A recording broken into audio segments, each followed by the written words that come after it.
Dan gue juga dengar bahwa not everyone is made to become a CEO. Nggak semuanya itu dibangun untuk menjadi seorang founder. What is your take on it? Menurut kalian seperti apa? Nggak semua orang bisa jadi CEO karena CEO itu butuh mental sebenarnya gitu. Mungkin bisa cobain jadi CEO tapi mungkin abis itu mentalnya down akhirnya nggak mau lagi jadi CEO gitu kan. Kita semua tahu ya di sini ya kayak kadang-kadang banyak yang datang juga kayak saya mau bikin startup, saya mau bikin startup. Kamu udah siap belum buat gaji orang? 3 orang aja dulu deh gitu ya. Kalau misalnya belum cukup mentalnya sampai ke sana, ya mungkin again kayak mungkin akan give up jadi seorang CEO. Untuk pertanyaan pertama gimana? Gue kerja terus yang kayak bos gue. Jangan pernah loyal sama perusahaan, titik. Karena waktu kamu mati, perusahaan tuh tinggal buka lowongan kerja lagi, selesai. Kita kerja, tipes mati. Dia cuma kirim karangan bunga 500.000, itu pun cari promo diskon. Itu doang penghargaan kita. Jadi jangan pernah loyal sama perusahaan. Tapi bukan berarti santai-santai aja, di kantor mah cupu-cupu aja. Enggak, loyal lah sama anak di rumah yang harus kita kasih makan. Istri, suami yang harus kita kasih nafkah. Orang tua yang sakit yang harus kita beliin obat. Loyal lah sama mereka. Kerja mati-matian bukan buat perusahaan, buat mereka.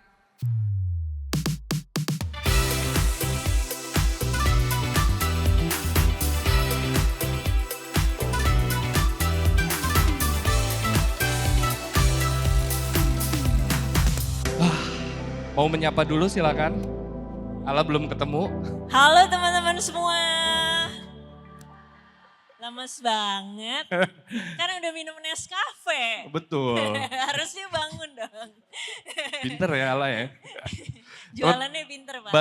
Bagus. Gue tuh mengundang dua figur ini karena satu hal. Kalian punya one thing in common. Allah memimpin dengan cara maskulinnya. Nggak, Allah lebih membuktikan bahwa dunia STEM itu bisa gaul.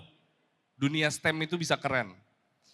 Adit on the other hand mengajar dengan cara bercerita. Dengan experience, being vulnerable. Atau lu buka baju lo tadi seperti di awal gitu, cerita tentang keresahan semoga. Dan garis bawahnya dari kedua itu menurut gue adalah karakter. Lo berdua punya karakter. Karakter itu dibangun atau dilatih? Silakan. Menurut gua karakter itu dibangun. Oke. Dibangun karena dulu gue berusaha jadi apel, sekarang gue pengen jadi duren. Dulu gue tuh pengen jadi apel. Adit itu jangan ribut, jangan cari musuh, pokoknya semua orang harus suka, jangan bikin orang ribut lah gitu. Tapi nggak ada yang dengerin juga. Memang gak ada yang musuhin sih, tapi gak ada yang dengerin. Akhirnya gue pikir gue pengen bikin karakter. Dengan sengaja gue jadi duren. Kalau duren itu suka banget, kalau gak suka banget. Nah gue pengen jadi duren. Jadi menurut gue karakter itu dibangun. Tuh sebelum kalah. Kalau gak disuka sama orang itu gak apa-apa. Dulu kenapa-napa. Gue kagak bisa tidur kalau bacain komen Magna Talks waktu itu bro. Wih gimana kalau dia bilang bacot nih orang. Gimana kalau nih orang Emang ada yang ngomong gitu? Banyak. Iya gue ingat obrolan kita viral. Tapi maksudnya yang membenci tanda kutip. Kan gue bilang Gen Z jangan lompat-lompat kerjaan. Oh iya. Ya kan? Nah udah lu bayangin deh tuh kalimat Iya, langsung bagaimana. Betul. Iya. Itu gak lama Dit. Berapa tahun? Di bawah 5 tahun lalu kan? Lu berubah sekarang menjadi seseorang yang gak peduli dengan kata-kata orang lain. Nah orang kalau pertama kali nikah. Ya. Pegangan tangan, kecup pipi, kan deg-degan. Ya. Tapi masa sih 20 tahun masih begitu? Ya. Kalau 5 tahun masih begitu kan mati jantungan bro. Iya Nah, juga. waktu awal gue baca komen negatif, gue awalnya nggak bisa terima. Tapi pelan-pelan, ya udah terbiasa akhirnya. Oke, kebal. Oke, silakan. Karakter dibangun atau tadi apa sih? Dilatih atau dibangun gitu. Silakan. Kalau menurutku juga sama, karakter itu dibangun walaupun kita itu mungkin waktu lahir, waktu kecil sudah ada sebuah karakter yang dibangun oleh lingkungan kita gitu kan. It really depends on our environment.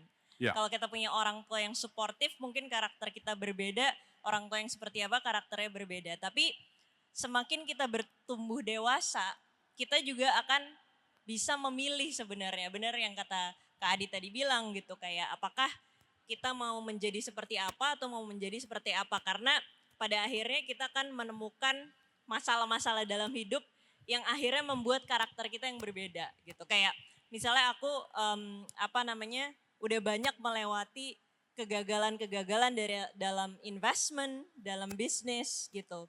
Yang dulu karakternya seperti apa akhirnya sekarang lebih hati-hati misalnya. Kalau dulu kayak waktu masih zaman di Gojek gitu kan, kayak bikin-bikin aja gitu. Tapi semakin kesini semakin kayak, oh kita kalau mau bikin sesuatu harus ada yang lebih dipikirin misalnya. Jadi lebih ada unsur kehati-hatiannya gitu kan. Itu juga sebuah karakter yang baru yang kalau dulu lebih kayak fearless lah gitu ya. Karena juga masih muda, masih nggak mikirin ada risk apapun di dunia ini gitu. Tapi semakin kesini semakin ada wisdomnya juga mungkin gitu ya. Jadi again karakter itu kita bisa merubah karakter itu sesuai dengan kondisi hidup kita juga sih gitu. Menurut gue kalau bicara soal karakter, umur prima ketika mencari tahu sebuah karakter mungkin di umur-umur lagi di kampus gitu. Mengetahui banyak referensi, melihat banyak-banyak circle gitu. Pertanyaannya adalah, gue merasa tadi lo bilang ketika masih muda gitu dulu, kenapa karakter itu menurun ketika kita makin dewasa? Sedangkan pendewasaan bukannya harus kita semakin naik ya, semakin mengetahui kita maunya apa, menjadi orang seperti apa gitu. So why is the tendency when you age, lo udah saklek dengan karakter itu? Apakah karena kita memang development untuk menua itu untuk stagnan aja gitu? Apakah ada cara untuk kita menemukan hal baru yang asik gitu, yang bikin kita lebih bahagia semakin kita menua? Ada gak sih? Menurut gua orang itu biasanya terbentur. Kalau orang makin tua, makin bijak, itu mungkin karena mudanya dia pengen punya karakter yang stand out, tapi ternyata terbentur, akhirnya terbentuk, udahlah ternyata tone down lebih aman. Ternyata kalau gue menonjol, gue yang dipalu. Jadi kebanyakan orang saat makin berusia, kalau dia mungkin ngerasa, udahlah daripada gue nyari ribut sama orang, udah gue yang kalem-kalem aja. Tapi ingat, tidak semua orang tua bijak. Karena orang-orang yang sampah masyarakat juga menua. Semua orang menua. Oleh karena itu menurut gue karakter itu kalau nggak memang disengajain punya, akhirnya karakternya kan nggak semua orang sengaja punya. Kalau orang panggung atau pimpinan, leader, direktur, artis bioskop, kalau pimpinan orang yang muncul, mereka mungkin berusaha bikin karakter. Tapi gimana pada umumnya orang? Pada umumnya kan orang kagak berusaha punya karakter. Sengaja, secara sadar ataupun nggak sadar, kita tuh pasti punya karakter. Betul. Tapi biasanya menurut survei abal-abal gua, 90% karakter orang cuma ngikutin 5 orang di sekitarnya doang. Dia nggak berusaha bikin karakter apapun, tapi biasanya kalau temennya kayak begitu, dia kayak begitu. Temennya latahan, dia latahan. Oke, berarti apakah seorang founder atau seseorang yang mau mulai sesuatu harus punya karakter yang mature, yang udah pasti gitu? Apakah karakternya harus mateng untuk membuat sesuatu? Kalau buat gua itu paling penting daripada punya modal duit, modal karakter. Oke. Karena saat nanti kita nggak punya duit, kan kita tetap harus rekrut orang. Ya. Tapi kita nggak bisa gaji dia gede. Satu-satunya cara supaya bisa rekrut orang yang bagus tanpa gaji yang besar adalah dia tertarik atau cocok sama karakter kita. Ya. Kalau karakter kita nggak cocok, dia cuma akan lihat duit kita. Ya. Kalau kita punya banyak duit, kagak usah punya karakter, kagak apa-apa. Tapi kalau kita nggak punya duit, kita punya karakter, mungkin akan ada orang-orang bagus yang masuk ke kita, bikin tim yang hebat sama kita, karena nanti bisnis ujung-ujungnya tanya ke semua orang yang berhasil, pasti tentang orang. Betul. Oke. Ala mau nambahin? Mungkin kalau aku nambahin sedikit lebih kepada karakter, yes. Kita bisa punya karakter, kita bisa build karakter kita, tapi yang paling penting kita aware nggak sama karakter kita itu seperti apa. Karena tadi kita ngomongin kayak orang tuh pasti punya karakter, tapi orang tidak pasti mengetahui karakternya dia itu seperti apa.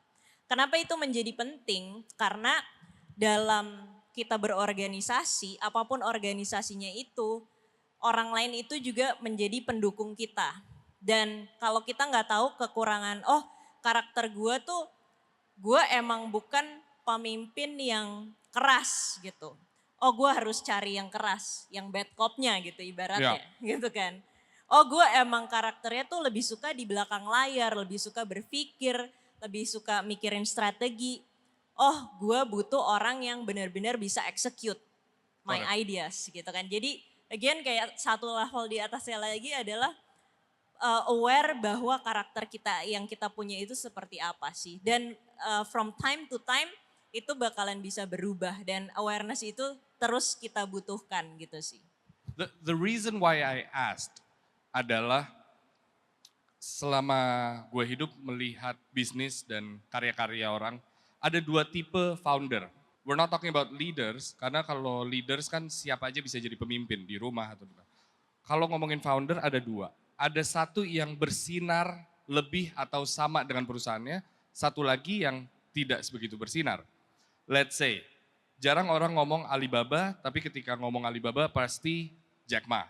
Ketika ngomong Richard Branson, mereka baru ke Virgin gitu. Bahkan Gojek top of mind pasti Nadiem gitu. Atau ya there's lots of examples. Sedangkan let's say the founder of Nescafe say, you have no idea gitu. Nah, there are two types of people there.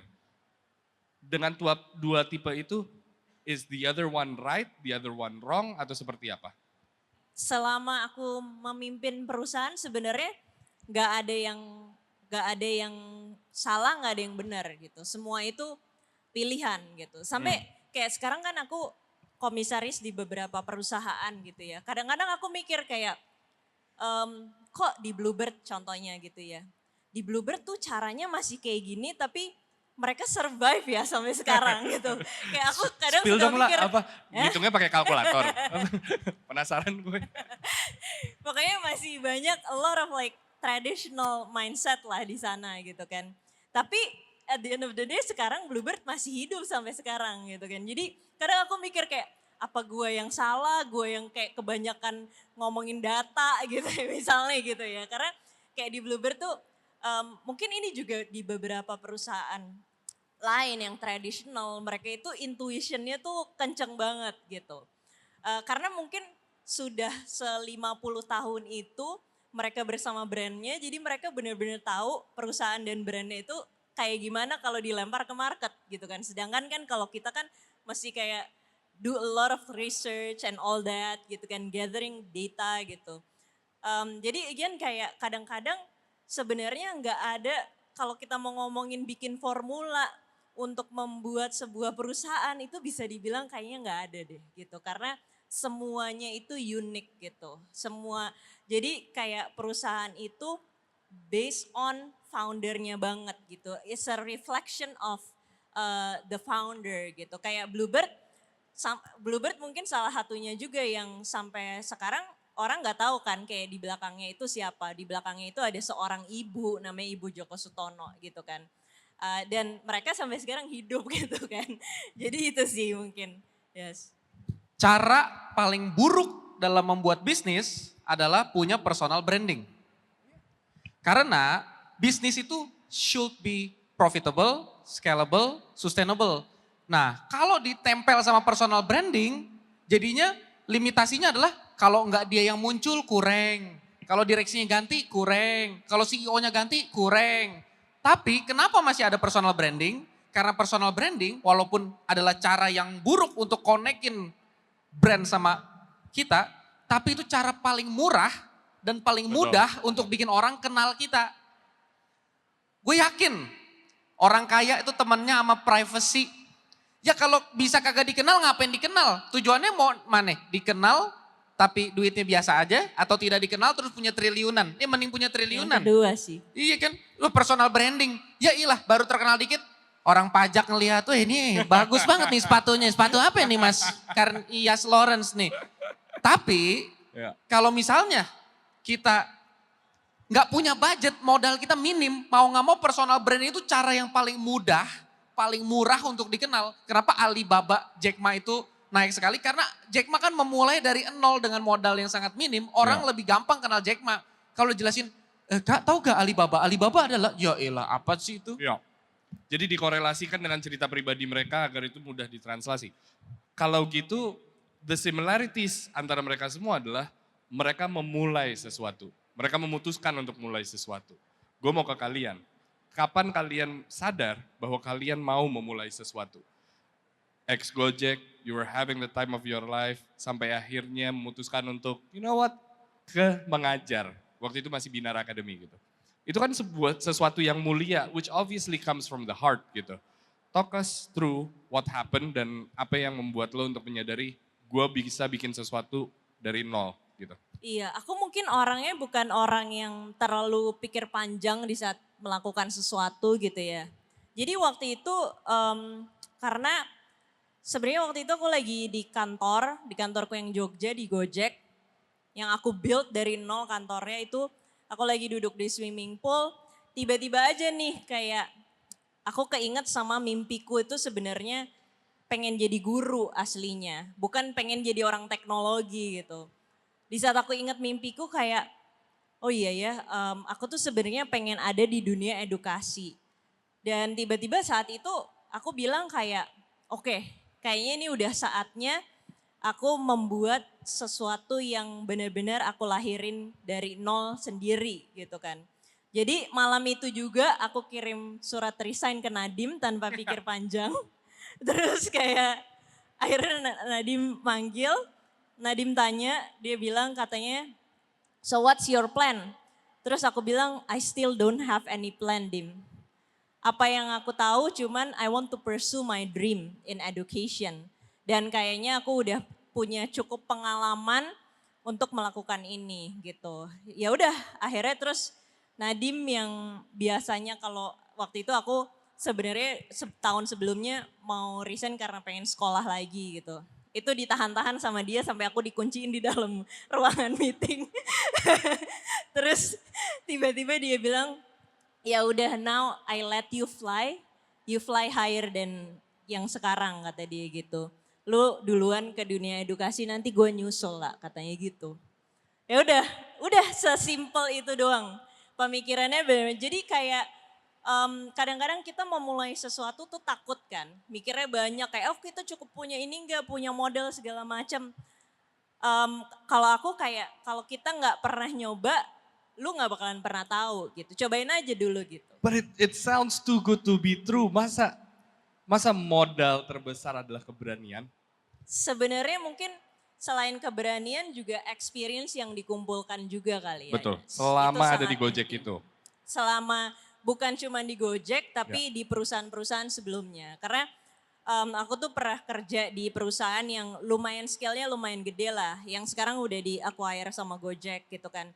Di situ aku belajar karena bos-bosnya itu tuh dulu bekas orang-orang dari konsultan, dari global companies gitu. Di situ aku belajar bahwa struktur, kemudian juga proses itu sangat penting banget gitu ya. Nah ini juga satu hal kayak, yes experience itu penting, teman-teman kerja-kerja dulu di tempat banyak orang gitu kan. Untuk teman-teman tahu, oh gue punya bos kayak gini, model bos kayak gini gitu. Karena dulu jujur sebenarnya sebelum aku bikin Binar, aku waktu umur 21 tahun tuh udah punya perusahaan sendiri. Tapi waktu itu akhirnya 3 tahun jalan, akhirnya aku bilang ke diriku kayak gue kurang belajar deh sama orang, sama leader gitu. Gue gak pernah punya leader gitu. Akhirnya aku resign, company-ku aku kasih ke orang, jalanin. Akhirnya aku kerja lagi sama orang nge-restart my career gitu kan. Again kayak dari pembelajaran aku di company orang yang paling penting adalah juga bukan cuman belajar dari apa yang kita kerjain. Tapi kita ngelihat bagaimana si CEO dan direktur-direktur lainnya ini menjalankan perusahaan gitu. Kenapa sih kita kalau di perusahaan gede tuh harus kalau mau bisnis trip gitu ya, kalau misalnya mau pergi ke mana gitu, itu harus ngisi form yang panjang gitu. Aku tuh dulu kayak kenapa ya ini ada ya gitu ya. Jadi akhirnya aku bertanya tuh sama my director gitu kayak, Bu, my HR director, aku samperin, Bu, kenapa sih ibu bikin ini gitu. Jadi itu yang membuat kita jauh lebih kaya lagi dan di situ aku ngerasa kayak kayaknya udah cukup gitu. Tapi kalau kita mikir sebenarnya kurang atau enggak, kita tuh nggak bakalan ngerasa pernah cukup. Kalau karena yang namanya jadi CEO sampai sekarang pun aku juga masih belajar how to be a good CEO gitu kan. Karena semakin perusahaan juga semakin besar, pasti level of complexity-nya itu akan semakin besar juga gitu. Jadi again kayak balik lagi bukan mengenai udah cukup atau enggak, tapi kayak yang penting kita punya apa namanya mau mencobanya itu sih, mau Ya. mulai gitu. Got it. Ada satu hal yang I wished I knew ketika gue mulai Magna Talks atau nyemplung di dunia yang I take control. Yang baru dipelajari kurang dari 5 tahun. Gue berharap, I wished gue punya mentor dari gue kuliah. Gue berharap gue menemukan orang-orang yang tepat yang bisa mengajarkan dari segala aspek kesulitan hidup dari gue umur di bawah 20 gitu. Seberapa pentingkah faktor mentorship menurut kalian? Tadinya sih gue setuju bro, cuman kan kagak bakal jadi konten kalau gue setuju dong. Jadi gue gak setuju dulu nih ya. Menurut gue... Ini masih jalan yang 1 juta nih ya? Masih jalan yang Oh tadi? iya bener, kan tadi ada giveaway. Yang kasih cuplikan, yang paling mind blowing 1 juta. Gue naikin jadi 2 juta. Kalau teman-teman bilang, kok saya butuh modal usaha, saya butuh modal, ini modal nih 2 juta nih. Ini 2 juta nih langsung teman-teman. Kasih satu kali yang paling mind blowing. Jadi, Ya. sejujurnya gue sangat setuju bro. Tapi supaya jadi konten gue gak setuju dulu nih ya. Gue devil's advocate. Silakan. Devil's advocate. Gue gak setuju sama orang yang namanya pementoran gak penting tuh. Oke. Kenapa? Betul, kalau kita dimentorin akan lebih mudah. Masalahnya adalah kita akan terbiasa disuapin, tapi nggak punya resilient untuk nyari sendiri, mikir sendiri, dan ngambil keputusan sendiri. Karena kalau ada mentor, keputusan kita akan kita tanyain, bagus gak ya bang? Bagus gak ya mbok? Ya. Nah ketika dibilang, oh iya nih bagus nih. Saat kita ngambil, terus kita ternyata gagal, kita akan pikir, bukan saya tuh. Mentor saya sih yang nyuruh saya begini. Saya cuma jalanin doang. Tapi kalau kita sendiri jalan, positif yang tidak akan pernah kita dapat kalau punya mentor adalah gue bisa ngerasain sendiri, ngambil keputusan sendiri dan gagal sendiri. Dengan begitu, gue bukan cuma belajar, tapi gue belajar caranya belajar. Ala mau devil's advocate juga mau mendebat soalkan itu?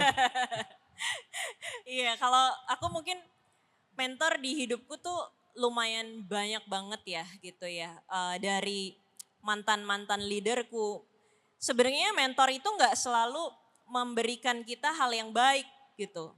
Bisa jadi hal yang buruk gitu. Kayak sampai di dalam hati kayak gue nggak akan jadi leader yang kayak dia gitu. Ibaratnya gitu. Kan jadi sebenarnya mentor itu nggak selalu yang baik-baik aja gitu. Setuju. Dan menurutku mentor itu sebenarnya mempercepat aja sih kita untuk bisa growing gitu ya. Dan kadang-kadang aku juga banyak bertanya karena dari kecil tuh emang otakku tuh kerjaannya nanya gitu ya. Curiosity-nya kadang-kadang over gitu. Jadi aku sering bertanya, Pak kenapa ya? Apalagi aku sekarang kan di BUMN, Danantara sorry.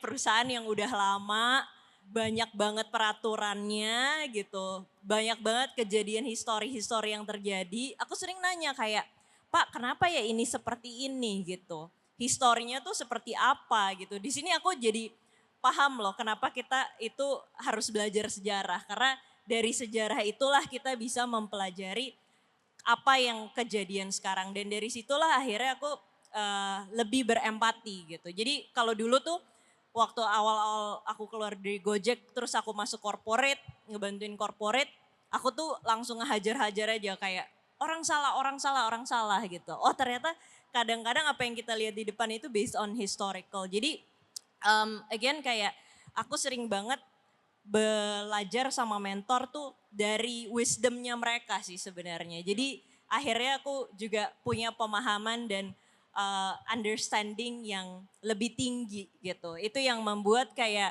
aku juga terbantu juga dalam career sebenarnya. Setuju. Menurut gue mentor itu bukan untuk menuntut kita membuat keputusan, sama seperti psikolog, bukan menyembuhkan.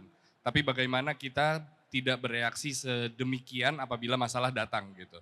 Bagaimana seorang mentor bisa memberikan saran untuk kita membuat keputusan gitu. Salah satu hal selain membuat keputusan menjadi seorang leader adalah kepercayaan.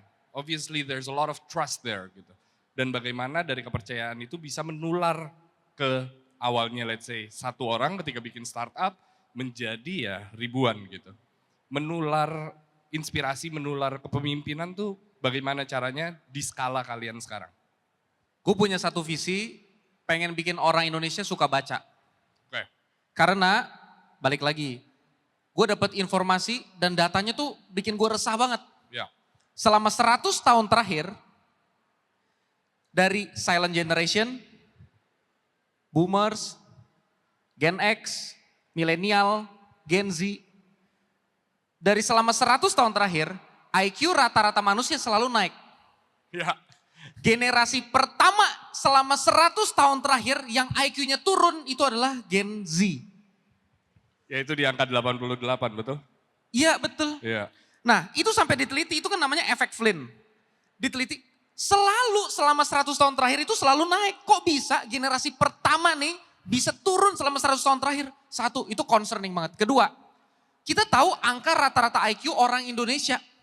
Yang Dr. Rio Hasan bandingin sama IQ gorila. Gorila, iya. Bener-bener cuman beda berapa skor? 8. 8 skor. Nah jujur ngomong, kalau cuman ngeritik Gen Z, gampang jadi konten. Tapi gue berusaha gimana caranya nggak cuman ngeritik, kasih solusi dong. Gen Z juga mau belajar, mau pintar dan gak semua Gen Z seperti yang di ngomongin. Dan yang kedua jangan lupa, emang Gen Z mendidik dirinya sendiri kan enggak. Gen Z kan produk dari siapa? Produk generasi sebelumnya Iya. kan. Jadi kagak bisa nyalain Gen Z dong kalau IQ-nya turun. Orang yang dari kecil ngasih Gen Z handphone juga emaknya. Yang kagak ngawasin Gen Z juga emaknya kan. Emaknya kan bukan Gen Z. Sama susternya. Iya, dari situ gue ngerasa gue punya visi supaya berdampaknya banyak gimana. Visi gue adalah gue harus bikin orang Indonesia suka baca. Ya. Akhirnya cara gue sekarang adalah satu, gue trigger rage-nya, kemarahannya. Karena orang itu, gue tahu algoritma sosial media itu adalah kalau lu kasih berita buruk, lu naik. Ya. Lu kasih berita baik, ya udah. Karena semuanya berita buruk, gimana caranya nge-twist berita buruk jadi kebaikan? Gue pancing rage-nya dulu, kemarahannya. Jadi gue kasih fakta. Nih, generasi pertama yang IQ-nya lebih rendah daripada generasi sebelumnya, Gen Z.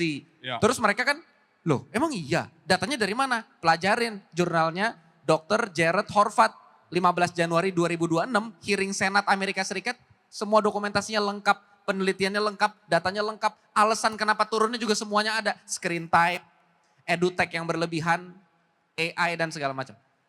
Jadi terus gimana dong untuk supaya berdampak ke lebih banyak orang di skala ini. Akhirnya gue bikin ringkasan buku bahasa Inggris, gue terjemahin jadi bahasa Indonesia. Dari bahasa Indonesia, gue bikin cuma 15 menit lu selesai baca. Gratis, 15 menit lu selesai baca, lu bisa akses di link di bio. Sekarang langsung ya di Langsung. pratama.aditya. Iya, Ada di di situ. Instagram kan pratama.ady. Nah itu link di bio-nya itu. Sekarang gue tanpa sadar, Wow. selama sebulan terakhir pembacanya ada 900.000 orang. Tepuk tangan teman-teman. Apakah bisa berdampak? Seharusnya sangat bisa berdampak. Setiap hari puluhan DM, cuman DM gini. Bang, gue kasir Alfamart, gue Gen Z, tapi gue kasir Alfamart harus kerja karena gak ada uang. Tapi sekarang gue kalau kosong, gue baca buku. Gokil. Bang, gue supir Grab, tapi sekarang kalau kosong gue baca buku. Wow, berarti untuk menginspirasi ratusan ribu orang itu adalah untuk menyicipi rasanya menjadi mereka. Gitu kan? Untuk merasa bahwa lo harus punya solusi untuk permasalahan yang ada gitu. Jelas, satu solusi tapi cara masuknya. Kan gue orang Iya, marketing. cara masuknya. Cara masuknya gimana sih? Kalau gue cuman bawa kebaikan dengan cara yang Iya. baik, itu penerimaannya ya paling cuman 100 orang kali yang mau belajar baca. Iya, iya, Gimana cara masuknya? Gue cari human behavior paling gampang apa sih? Orang itu lebih peduli kalau ada yang nyentil hati dia daripada yang puk. Wow, that's amazing. Tepuk tangan teman-teman, luar biasa. Kalau Ala gimana? Dengan skala yang mungkin bukan 900.000 orang ya, teman. Dia jauh lebih banyak Pak. Di murid-muridnya juga jauh lebih banyak gitu. How do you inspire as a leader? Karena kita bicara soal satu orang loh. Syukur-syukur satu orang bisa berdampak kepada 900.000 orang gitu. Tapi yang lebih intim adalah gimana kita membangun lebih banyak Ala, membangun lebih banyak Adit agar bisa terus menginspire banyak jutaan orang gitu. How do you manage to do that? Mungkin kalau aku scale-nya lebih kecil dari Kak Adit ya. Contoh waktu, karena ini yang aku rasain sendiri ya. Waktu aku masih kerja sama orang. Aku let's say jadi vice president. Aku punya manager yang aku benar-benar train dia dari nol gitu kan. Kemudian manager ini keluar, dia bisa kerja sama global companies like Facebook and all that gitu kan. Sekarang di saat aku jadi entrepreneur sendiri, sebenarnya yang paling buat aku ngerasa kayak ada keberhasilan aku untuk menginfluence orang di saat timku dulu menjadi seorang entrepreneur juga gitu. Bahkan ini cerita sedih sebenarnya. 3 tahun yang lalu Binar itu punya 350 orang karyawan. Tapi karena tech winter, karena keadaan ekonomi segala macam, kita harus lay off almost half of our employees gitu kan. Di saat itu aku jatuhnya tuh jatuh banget. Sampai ada yang ngomongin gue di LinkedIn gitu kan ya. Wow. Ngomongin, maksudnya bahkan yang ngomongin tuh bukan my employees. Yeah. Itu orang lain gitu ya ngomongin jelek. Bahkan my employees yang kena lay off, mereka WhatsApp. Mereka bilang, Mbak jangan buka LinkedIn dulu ya. Udah Mbak lah fokus aja gitu. Dan orang-orang ini yang sekarang mereka udah punya perusahaan sendiri. Wow. Dan akhirnya perusahaannya pun juga nggak jauh-jauh dari Binar gitu. Karena waktu itu mereka excel di mana gitu ya, di Binar, di bagian learning gitu misalnya. Sekarang atau di bagian assessment psikologi. Mereka sekarang bikin perusahaan psikologi sendiri. Dan bahkan sekarang Binar jadi bekerja sama mereka ini gitu. Dan mungkin juga suatu hari nanti kita ada rencana untuk membeli perusahaan-perusahaan ini gitu. Yang akhirnya kita bisa menjadi satu lagi gitu. Dan I think this is the biggest achievement sebagai seorang entrepreneur, sebagai seorang leader adalah menciptakan leader-leader baru, menciptakan entrepreneur-entrepreneur baru yang kita punya visi yang sama dan akhirnya tanganku bukan cuma satu gitu kan, tapi aku punya banyak tangan yang bisa berimpact multiplier gitu ke orang lain. Itu sih mungkin kalau dari gue. Perasaan terbaik sebagai pemimpin adalah membangun pemimpin-pemimpin baru berarti. Yes. I am always fascinated bagaimana secara seorang pemimpin shift begitu cepat ketika ada sebuah masalah. Masalah waktu itu adalah tech winter, masalah waktu itu adalah mungkin peminatan untuk belajar juga. Or correct me if I'm wrong, was it COVID? Tapi sekarang Binar menjadi tempat di mana you are full AI focused, AI driven. Bahkan membuat software AI. I remember we had a sit down and you told me bahwa this is my next plan gitu. Ini plan yang bukan, yang harusnya wajarnya adalah dibicarakan selama 5 tahun atau 10 tahun gitu. Tapi lo shift cepet banget lah. How did you have that shifting mentality dan how did you have that leadership mentality untuk berubah gitu? Iya, karena mungkin memang by nature orang teknologi itu harus cepet banget. Correct. Karena kita itu, apalagi sekarang di zaman AI, tools AI itu setiap hari ada aja yang baru gitu kan. Waktu itu kita bikin apa tiba-tiba ada kompetitor yang udah ngerjain, the giant company sudah ngerjain hal itu gitu. Jadi mau gak mau tuh kita di dunia yang sekarang itu tuh harus sangat cepat banget gitu.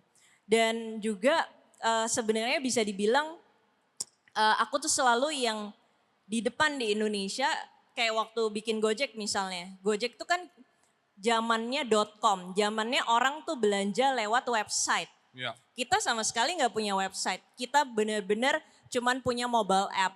yang waktu itu teman-teman e-commerce tuh mencoba untuk memindahkan usernya dari website ke mobile app gitu kan. Nah sekarang di zaman AI gitu ya, salah satunya yang ngedorong aku tuh aku selalu curious untuk keluar gitu. Kayak Februari tahun lalu aku ke China sebelum AI itu banyak diomongin juga di Indonesia. Aku terbang ke sana, aku coba cari entrepreneur-entrepreneur di sana. Dan ternyata di sana tuh kayak satu dunia sendiri gitu kan ya. Di sana tuh udah segitu advance-nya, bahkan bisa dibilang lebih advance daripada US. Atau kadang-kadang Cina tuh benar-benar kayak Cina sih, maksudnya kayak mereka tuh copying dari US gitu, mereka bikin dan mereka bikin lebih bagus lagi gitu. Jadi I think kayak balik lagi, mau gak mau sebenarnya di dunia yang sekarang kita tuh harus sangat adaptif banget. Kalau enggak kita bakalan ketinggalan. Ini mungkin aku bukan cuma ngomong sama teman-teman di sini, bahkan aku ngomong sama banyak CEO. Aku bilang kayak di dalam satu perusahaan tahun ini struktur organisasi itu isinya udah bukan human lagi. Ya. Tapi ada human, ada manusia, ada AI agent. Jadi teman-teman kalau bikin organisasi kampus nih, itu kan ada kepalanya, ada sekretarisnya segala macam. Itu kan semuanya sekarang manusia. Ini udah kejadian, di sebelahnya manusia itu ada beberapa AI agent. Yang AI itu yang benar-benar bukan cuman kayak ChatGPT, tapi yang benar-benar bisa ngerjain sebuah pekerjaan gitu. Jadi dengan melihat kenyataan ini, kita itu harus benar-benar adaptif gitu, mau gak mau. Karena dunia ini tuh gak diem, dunia ini tuh terus berputar dan semakin cepat berputar karena yang namanya informasi tuh semakin cepat kita terima. That's why kalau dulu orang tuh nerima informasi harus baca koran. Kalau sekarang orang nerima informasi itu tinggal buka HP bisa langsung. Jadi makanya itu kenapa kehidupan kita itu lebih cepat lagi berkembangnya. Jadi for me it's not an option. Itu bukan pilihan gue mau adaptasi atau enggak. Itu sebuah keharusan, kita harus adaptasi di zaman yang sekarang. Sebelum kita ke lo nih Dit, gue ada penasarannya juga. Ketika membuat sebuah shift itu, obrolan seperti apa yang terjadi kepada para investor gitu. Bagaimana mereka bisa, I'm with you 100%, you know what I mean? But how do you convince them bahwa Pak, Pak, Bu, I'm switching gears here. I'm switching lanes. Either you're with me or not gitu. And apparently they are gitu. How did you do that? Sebenarnya bukan hal yang gampang juga untuk ngomong ke investor gitu kan. Tapi aku cuman ngasih kenyataan aja.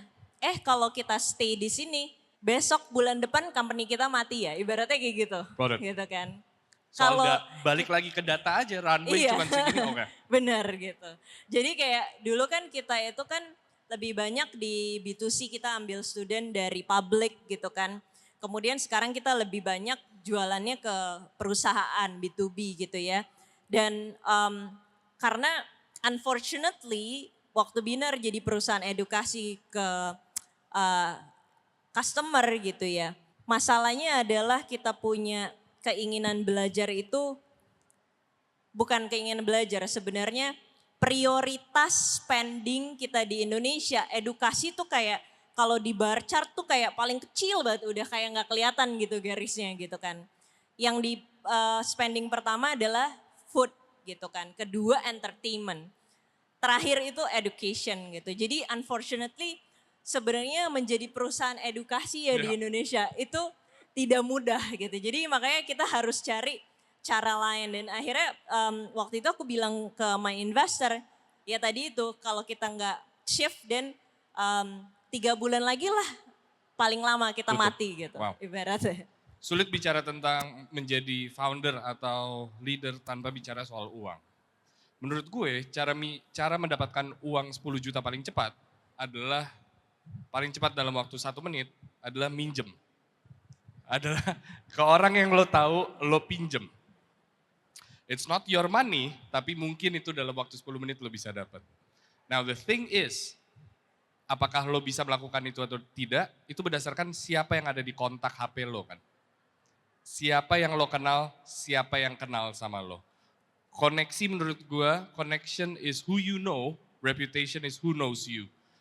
Which one is important, more important buat lo? Apakah lebih penting untuk mengenal banyak orang agar bisa mendapatkan koneksi itu, bisa mendapatkan investor, bisa mendapatkan kenalan, atau reputasi orang-orang yang mengenal lo?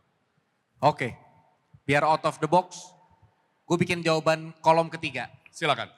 Sebenarnya kalau bisa jawab kolom ketiga, kita bisa langsung sekalian dapat reputasi, tapi juga dapat network. Gimana caranya? Cari yang namanya appetite. Jadi, kalau kita ketemu motivator selalu bilang gini, lu kalau mau networking orang, atau lu mau punya relasi, atau lu punya reputasi, lu harus punya value. Ya. Lu harus punya sesuatu dulu dalam diri lu. Itu benar. Masalahnya sekarang saya belum punya bang, makanya saya mau relasi sama orang, kan begitu. Iya benar. Masa saya harus punya pengalaman kerja buat lamar kerja? Masa buat berelasi saya harus punya value? Kan sekarang saya belum punya, makanya saya mau berelasi, saya mau nambah value. Benar. Nah jadi kalau lu belum punya value, lu bisa ngapain? Lu harus tahu, lu satu skill aja. Skillnya itu namanya mencari appetite. Mencari appetite itu adalah lu harus bisa pelajarin orang yang lu incerin ini, dia pengennya apa.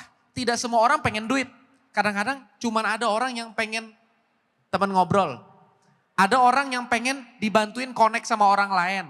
Ada orang yang pengen popularitas. Kalau orang gak ngerti appetite, di otak dia setiap kali relasi ketemuan adalah kita sibuk ceritain diri kita sendiri doang. Itu sampai mati, relasi gak dapet, reputasi gak ada. Gimana caranya supaya bisa dapat langsung dua-duanya? Karena dua-duanya sama-sama penting. Cari appetite dia. Appetite dia kira-kira apa sih? Dia tuh pengen apa sih? Orang tuh pengen apa sih? Ada orang kaya, coba bayangin, ada konglomerat. Hartanya triliunan. Tapi tiap hari bikin konten, punya personal branding. Semangat pagi. Orang Surabaya. Orang terkaya top 10.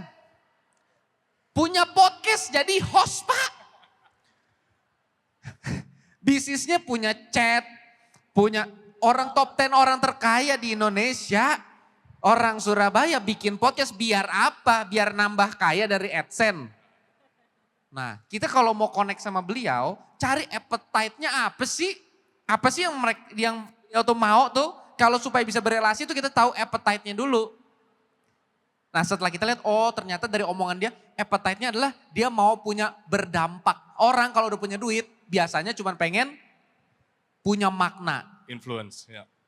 Artinya kalau kita tahu appetite dia begitu, apa yang bisa kita bantu?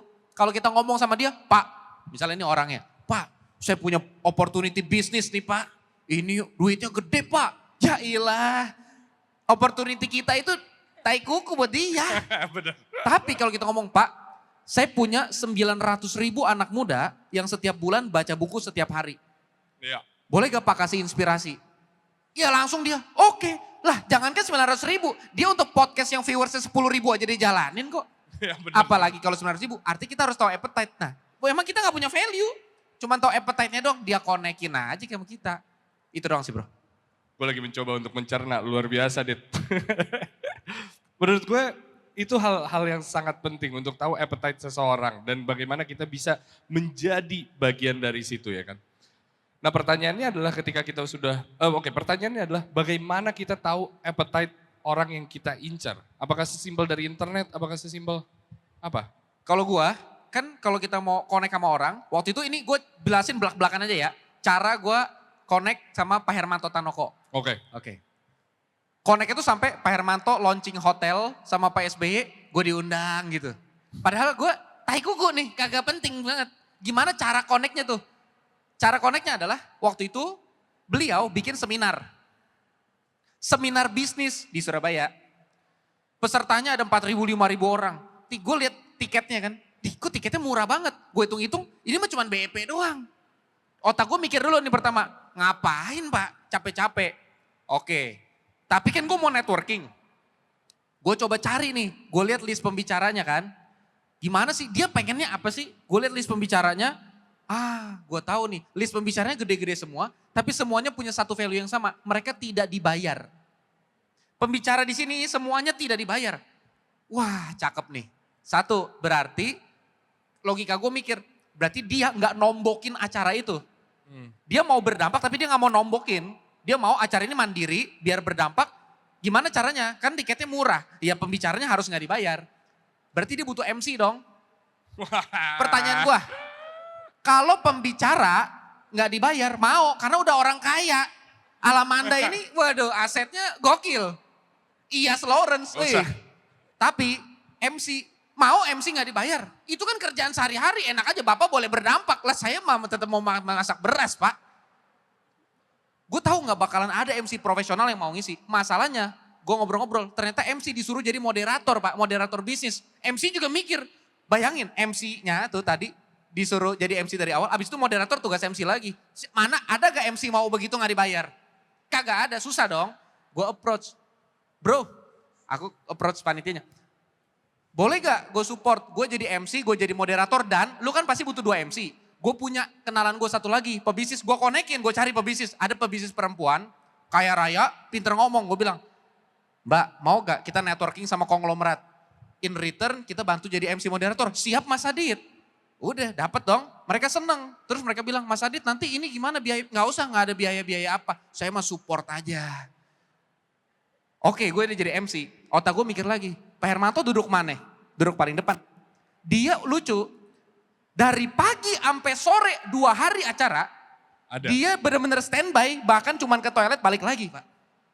Berarti kalau gue jadi MC dan jadi moderator, muka siapa yang paling banyak dia lihat? Muka gue, bukan muka speaker. Speaker kan cuma 30 menit. Jadi gue pikir bagaimana caranya supaya dia tuh impress. Jadi sebelum itu gue pelajarin dulu USP bisnisnya dia. Pas di panggung, tipis-tipis gue promoin Cleo, ARD Mineral. Kenapa sih ARD Mineral bagusnya begitu-begitulah. Ya udah, akhirnya pas malamnya, itu tadi siapa ya MC yang cowok ya? Ajak makan juga. Ya kan biasa malu-malu kucing. Enggak Pak, saya udah makan. Enggak apa-apa. Begitu Pak, jadi enak. Udah, ya dari situ. Appetite-nya gue lihat, oh ternyata dia mau berdampak. Nah pas ngobrol sama dia, kalau ketemu sama konglomerat, jangan pernah ngikutin konten-konten viral. Langsung minta foto, atau langsung minta nomor telepon, agak penting. Betul. Kalau ketemu konglomerat, tanya hal spesifik. Misalnya gini, Pak saya dengar Bapak dulu toko pertamanya pernah kebakaran. Itu caranya siapa? Caranya Iyas Lawrence tuh begitu. Tonton semua Magna Talks, itulah selalu pertanyaan pertama Iyas Lawrence adalah hasil riset ya kan. Tiba-tiba bisa nanya, kenapa sih ini begini, begitu dia. Dari situ gue belajar. Makanya oh gitu caranya Iyas Lawrence. Dibongkar cara gue nanya. Gue gali, gue pakai pas ketemu Pak Hermanto Tanah. Gue bilang, Pak waktu itu bener Pak, toko Bapak yang pertama pernah kebakaran waktu itu toko ini. Oh iya, gimana Pak gini-gini. Dia cerita kan, sambil dia cerita gue lihat value dia dong. Dari tadi dia value-nya dia gak banggain harta dia berapa, dia apa. Value dia adalah semua orang bisa maju, asalkan punya semangat. Oh gitu. Ya udah gitulah kurang lebih bro. Gokil, luar biasa. Tepuk tangan teman-teman. Waktu kita gak banyak, cuman gue masih ada 2 pertanyaan penting. Yang pertama lagi rame di sosial media bicara hal seperti ini, kurang lebih adalah gue capek-capek kerja, yang makin kaya bos gue. Dan gue juga dengar bahwa not everyone is made to become a CEO. Nggak semuanya itu dibangun untuk menjadi seorang founder. Nggak semuanya dibangun untuk menjadi seorang leader. What is your take on it? Menurut kalian seperti apa? Silakan. Yang nomor 2 dulu ya, sekarang gue pernah bikin konten ini sebenarnya di TikTok yang lumayan sampai sekarang masih ada aja orang komentar. Nggak semua orang bisa jadi CEO karena CEO itu butuh mental sebenarnya gitu. Mungkin bisa cobain jadi CEO tapi mungkin abis itu mentalnya down akhirnya nggak mau lagi jadi CEO gitu kan. Kita semua tahu ya di sini ya kayak mungkin kadang-kadang banyak yang datang juga kayak saya mau bikin startup. Kamu udah siap belum buat gaji orang? 3 orang aja dulu deh gitu ya. Kalau kamu belum dapat penghasilannya, kamu udah siap belum ngecek kantong sendiri ngegaji 3 orang itu. Yang 3 orang itu kemungkinan bisa jadi punya istri, bisa jadi punya anak gitu kan. Jadi mental itu yang harus dipunya oleh seorang CEO gitu. Jadi apa kalau misalnya belum cukup mentalnya sampai ke sana, ya mungkin again kayak mungkin akan give up jadi seorang CEO. Kadang-kadang juga gue pun juga ngerasa kayak, duh gue bener gak ya gitu, gue tuh bisa gak ya gitu. Tapi akhirnya ya kadang-kadang kalau buat gue sendiri yang mengantar aku sampai sekarang masih ada di sini di posisi CEO adalah karena ngelihat banyak orang yang hidupnya sangat terbantu sama Binar gitu kan. Dan itu yang aku gak bisa lepaskan gitu. Ada suatu hari orang datang gitu ya, dia dibeasiswain sama perusahaannya untuk training di Binar, dia bilang saya itu dulu kerjanya naik-naik tiang tuh mbak, nge-install kabel-kabel telekom gitu kan. Sekarang saya duduk di kantor jadi seorang software engineer gitu. Belum lagi ada lagi anak dari NTT umurnya udah 30 tahun. Dia ikut program kita dibeasiswain di NTT. Dia itu dulunya apa namanya tukang pemecah batu di NTT. Dan dia driver inilah pokoknya harian lah gitu yang income-nya itu sebulan itu nggak nyampe 1 juta rupiah.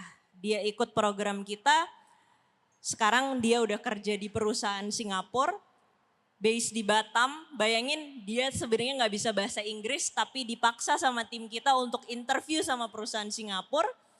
Dan sekarang udah gajinya udah 2 digit, bahkan sekarang rumahnya dia itu dia jadiin tempat buat dia ngajar anak-anak Batam, ngambilin project-project dari luar negeri gitu. Jadi ya itu apa namanya seorang CEO tuh memang butuh mental yang sangat kuat, tapi di saat kita melihat dampak yang kita berikan kepada orang lain, itu yang membuat kita stay. Setuju. Gitu sih. Tepuk tangan teman-teman. Untuk pertanyaan pertama gimana?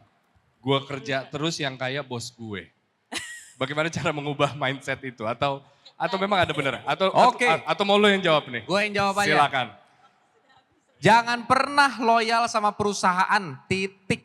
Karena waktu kamu mati, Tim gue dengerin, jangan gitu deh. gue jelasin arti ini penjelasan. Oh iya. Karena waktu kamu mati, perusahaan tuh tinggal buka lowongan kerja lagi, selesai. Kita kerja, tipes mati. Dia cuman kirim karangan bunga 500.000, itu pun cari promo diskon. Atau kalau kita nggak penting-penting banget, dia beli karangan kecil. Udah kerja nih 20 tahun dikirimin karangan bunganya kecil lagi pas mati. Cuman karangan yang 125.000, cashback 20%, pay later gitu kan. Itu doang penghargaan kita. Jadi jangan pernah loyal sama perusahaan. Tapi bukan berarti santai-santai aja, di kantor mah cupu-cupu aja. Enggak. Jangan pernah loyal sama perusahaan. Loyal lah sama anak di rumah yang harus kita kasih makan. Istri, suami yang harus kita kasih nafkah. Orang tua yang sakit yang harus kita beliin obat. Loyal lah sama mereka. Kerja mati-matian bukan buat perusahaan, buat mereka. Ya bener begitu aja sih bro. Luar biasa teman-teman, tepuk tangan. Gue tahu waktu udah habis. Dan saatnya Q&A bersama teman-teman Satria Erlangga, 3 pertanyaan aja. Tapi sebelum itu. Agak aneh kalau kita tidak menyinggung kondisi negara saat ini. Kenapa? Baik-baik saja. Sekarang macam 5,6% kok ya. Pertumbuhan ekonomi Tuh, kita. gue cuma ngomong gitu aja kalian udah ngoceh. Jadi ya seperti baik-baik saja. Oke, satu hal simple. Keluhan terbesar 2025 adalah banyak yang bilang itu tahun tersampah mereka, tersulit mereka. Satu itu. Kedua, janjinya banyak sekali. Salah satunya adalah lapangan pekerjaan. Kalau gue duduk di posisi mereka, posisi sisa 1 tahun lagi, sisa 2 tahun lagi, atau bahkan beberapa bulan lagi gue akan lulus, gue akan panik. Karena gue merasa bahwa gila yang udah kerja aja lagi nyari kerjaan susah, gimana gue yang baru mau mulai. Tadi lo bilang mau apply kerjaan aja harus ada kerjaan sebelumnya. Now, bagaimana cara membenarkan perasaan mereka bahwa negara ini akan bisa lebih baik lagi, atau bagaimana caranya kalian bisa memberikan wejangan ke mereka untuk nanti punya positivity bahwa everything's gonna be okay untuk mereka berada di dunia kerja. Silakan. Nggak terlalu menyentil kan? Simpel aja. Oke, Persiapkanlah mereka gitu. sekarang nyari kerja susah. Ya, Tapi perusahaan nyari pekerja juga susah. iya taris. Per hari ini gue masih open recruit 2 FO buat klinik di Bali, akuntan, sama office boy. Sampai hari ini udah nyari FO itu dari 2 bulan terakhir kagak ketemu-ketemu bro. Nyari kerja susah, nyari pekerja juga susah. Masalahnya di mana? Masalahnya di mismatch kan. Nggak nyocok kan. Kita punya kebanyakan telur, di sini butuh kebanyakan beras. Masalahnya gimana caranya kalau kita udah terlanjur. Pertama, ancurin mental block bahwa satu, pekerjaan disiapin sama pemerintah, coret dulu. Kagak pusing. Karena nih, ntar mau pemilu 2000 kali lagi tetap aja kita yang nyari kerja, dia kagak bakalan cari kerjaan. Semua partai ini besok bisa bikin nama partainya, partai pembuka lapangan kerja. Tetap aja bohong, pasti kita yang nyari. Karena memang di dunia ini pemerintah itu hanya harus untuk membuat ekosistem lingkungan industri kerja yang bagus supaya orang gampang cari kerja, bisnis bertumbuh. Tapi tetap nyari kerja tugas kita. Tapi kalau Pak, saya lulusan filsafat Pak, mau cari kerja apa? Nah gue kuliah filsafat, kalau gue berpikir gue harus kerja sesuai bidang, pikiran gue sangat salah. Kalau gitu satu-satunya solusi apa? Gue pakai satu doang solusi namanya late specialization. Penjelasannya David Epstein, fullnya ada di buku yang judulnya Range. Ini buku yang direkomendasi sama Pak Gita Wirjawan, mantan menteri. Inilah solusi buat anak muda. Lu baca satu buku ini, kagak mungkin lu gak berhasil. Apa tuh late specialization? Artinya, kalau masih muda, jangan langsung cari spesialisasi. Belajarlah dari sangat banyak bidang dan industri. Kalau kamu pertanian, kalau kamu kehutanan, belajar akuntansi, belajar nari, belajar acting, belajar nge-host, belajar psikologi. Supaya siapa tahu nanti dari industri lain kamu bisa ngambil pola tertentu yang bisa kamu pakai buat bidang kerja kamu. Teman-teman itu datang dari mulut seseorang yang waktu itu membenci Gen Z pindah-pindah kerjaan ya waktu itu. Asem. Teman-teman sekarang waktunya untuk tepuk tangan dulu untuk Aditya Pratama dan juga Lemanda Santika. Ada waktu untuk 3 pertanyaan. Silakan angkat tangan. Wow. Oke. Perkenalkan dulu, nama saya Rere dari Mojokerto.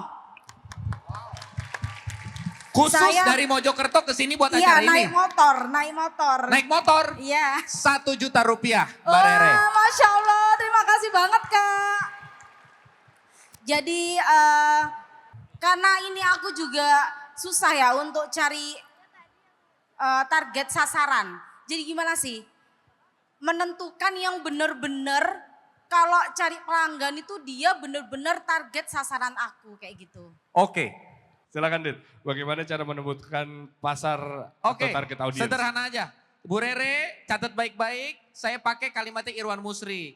Namanya ibu bisnis sederhana kan? Teh, kopi, gak usah pakai teori yang ribet-ribet. Irwan Musri selalu bilang kalau bisnis ibu ini, bisnis F&B, prinsipnya 4L. Lokasi, lokasi, lokasi, lokasi. Jadi ibu cari di mana tempat jualan teh dan kopi yang sejenis itu, buka dekat mereka Bu. Itu cara paling sederhana karena pasarnya sudah ngumpul di situ. Untuk bisnis F&B, prinsipnya selalu lokasi, lokasi, lokasi, lokasi. Kalau tempat jualan ibu belum banyak yang jualan teh dan kopi sejenis ibu, sebisa mungkin cari lokasi berbeda. Pasti maju Bu. Karena bisnis F&B itu sangat sederhana. Memang lebih rumit dari itu nanti, cuman dalam konteks ibu itu saya yakin itu akan membantu ibu. Kita doakan bisnisnya lancar. Amin semua? Amin. Kita lanjut ke Mbak Topi Ferrari, silakan. Perkenalkan saya Fabiola dari masih kuliah.